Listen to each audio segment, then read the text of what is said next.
And talking about having fun, what's been the adjustment like? Because we're supposed to have fun after this. You telling me you're working, man. Man. Come So, on. as everybody knows, I think I said on the first episode of the season. So I came for a professional opportunity. It was good all around, professionally speaking, financially speaking, personally speaking, all that.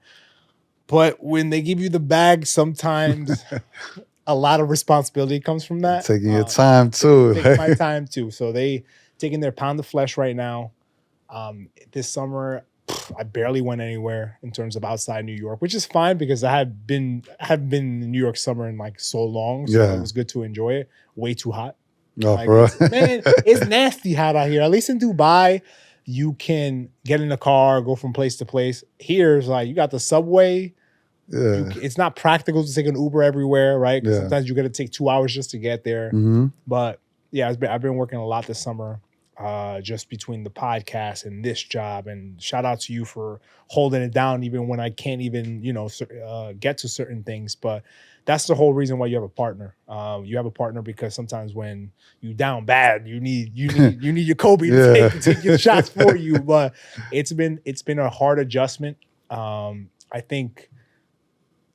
And I'm not trying to downplay any other jurisdiction in the world, at least from a legal perspective. I think the New York legal market, especially when it comes to big law and M&A and corporate, you're running with a whole bunch of apex predators. Bro. Everybody just kind of runs on the same speed, right? Yeah. And I'm going to say this lightly. I just feel like people in certain other jurisdictions, which I won't specify, they're coasting. Mm-hmm. And that's fine because that's okay. Because sometimes you coast and in certain other places, your salary stays capped.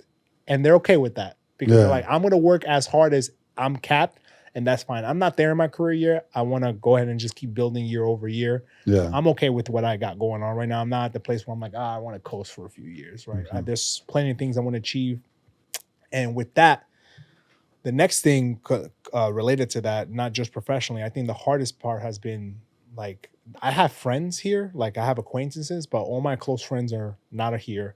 So it's just like building that circle. I've become obsessed with sort of building that circle of people I want to be around because you're never going to get to the places I envision myself to get to alone. Yeah. And you always need sort of like, your 5 golden people in your close, in your circle. And you just want to be able to make sure that they keep you accountable at all times. You want to make sure that when you're feeling low, they bring you back up. You want to have people who remind you of the things that you said a year ago. Yeah. Like it's great when you could pick up the phone, talk to somebody like, oh, it seems like you're falling off. Did something change?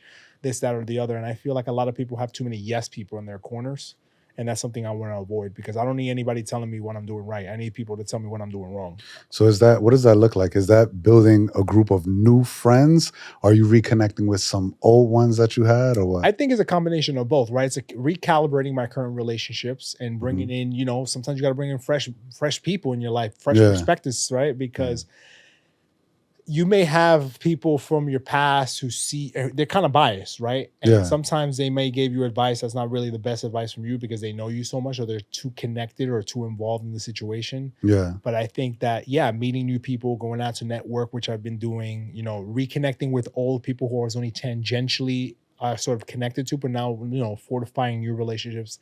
And I don't really need anything from these people aside from like, just having good conversation, bouncing ideas off of each other, getting new inspiration. Because quite honestly, I've gotten to the point now where some people in my life, I've gotten to a place where it's sort of like, we have nothing to talk about, to be quite honest, right? Yeah. It's all about like, do you remember? Or, like, yo, remember 12 years ago? Yeah. Like, like I'm not really gaining any experience aside from the nostalgia that I got from those times. Yep. And I sat down with a friend of mine who was visiting from London. You remember him, Nurul. Shout out to Nurul. Yeah. And he was just telling me that the more and more successful that you get, it's not that you change. The people's perspective of you and how they react around you because of your success changes.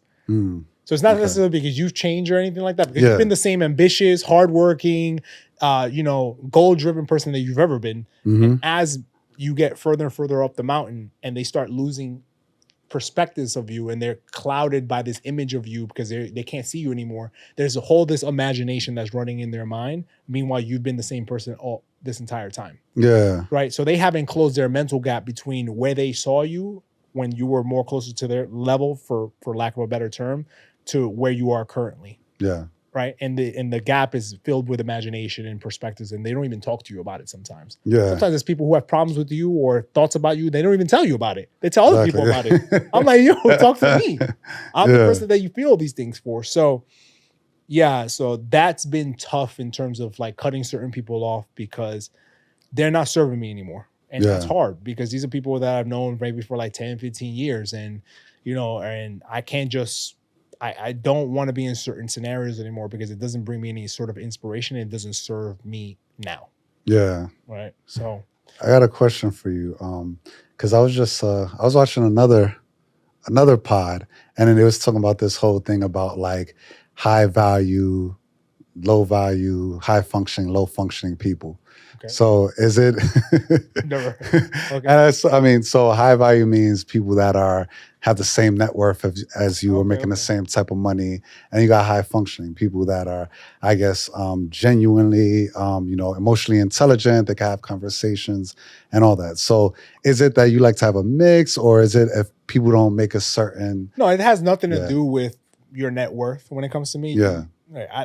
I don't care. I don't judge a person because of the amount of money that they make. I judge based upon the impact that they make in my life, and that includes also the way they make me feel. Yeah. Right? I can be inspired for somebody who makes no money, right? Yeah. But they're doing something that they love. Yeah. There's plenty of people who follow their passions who don't have as of today's date hasn't reached their monetary goals or whatever it may be, but they're doing something they love. I would love to do something every day that I love, even if it doesn't yield me any money, and I don't care about that. Yeah. Fortunately, I don't live in that reality. Right? Yeah. I do like my lifestyle. I'm not there yet. I'm doing something, which is the pod, but the pod is not in the place where he's going to retire or anything like that, But we will get there one day. Yeah.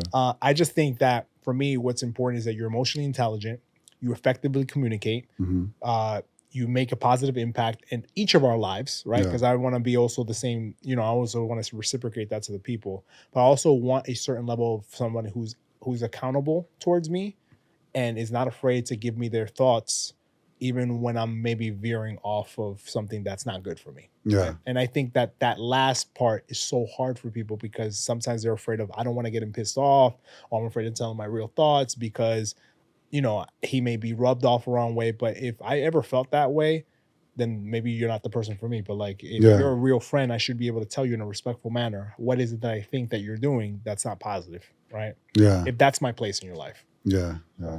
That's been that. But just dealing between that, work has been hard. But work is always going to be hard, right? And, it's funny. I posted this on Threads again.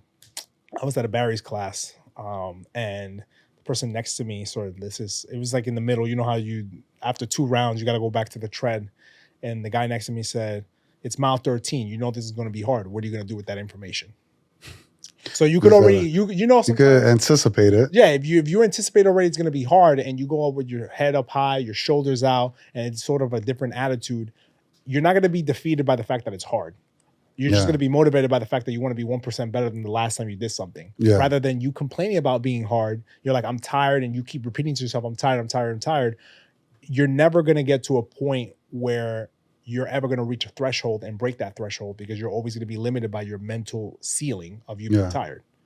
So, so I think that for me, just shifting my mentality towards, okay, what's important to me now? What are the things I want to achieve with the pod professionally and personally? And sort of removing the fat that doesn't serve that anymore. Yeah. And I think that for a long time, I've kept people in my life, or I kept doing certain things in my life just out of comfort, rather than it being the right thing to do. Because life is all about attrition. Yeah. We talk about always doing spring cleaning. We always talk about losing weight. You gotta do that for your life. You gotta do that for your life too. Sometimes you need to reassess every once in a while. Be like, you know what? Like, this is not serving me anymore. Yeah. And that's okay. However, and it's okay for you to have acquaintances too. I'm not saying you need to be super, super close to everybody that you're ever come in contact with. But at the end of the day, it's been a hard balance. And I'm not getting it. I'm not perfect. I may get something wrong. And if somebody feels like I've cut them off prematurely or whatever it may be, and cutting them off just means I'm not hanging out with them as much as right. That's all that means. I'm not talking to them anymore. Yeah. I've come across that. For me, I'm like, not that I'm a nice guy. So I am a nice guy. I'm a cool guy, but I kind of like always wanted to be in contact with everyone. And I'm realizing now that it's like, you can't do that. You have to cut people off.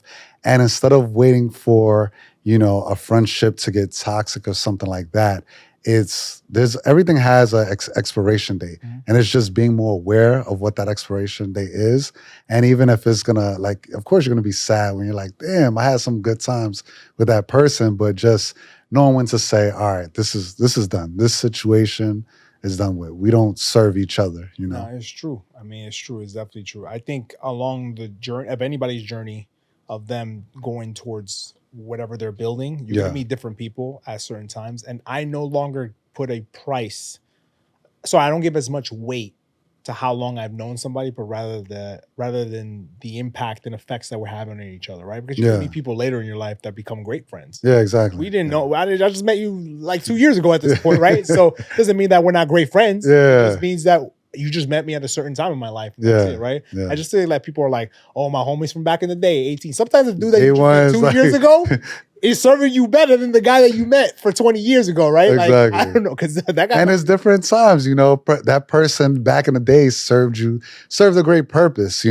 before Right. 10 years ago, 15 years ago. Right. But today it's like, no, like, And you know? again, connecting it back to the pod and to the message. When you make a pivot, not everybody's going to be comfortable with that pivot. Yeah. And you have to take note and stock of when people feel uncomfortable with you and people who are clapping for you when you do make pivots. Yeah. Because that's going to really tell you their real intention. Because some Yeah. people are real comfortable with who you are when you're real low when you're at a certain level with them. But when you start ascending and start getting into different things, not everybody's going to be happy.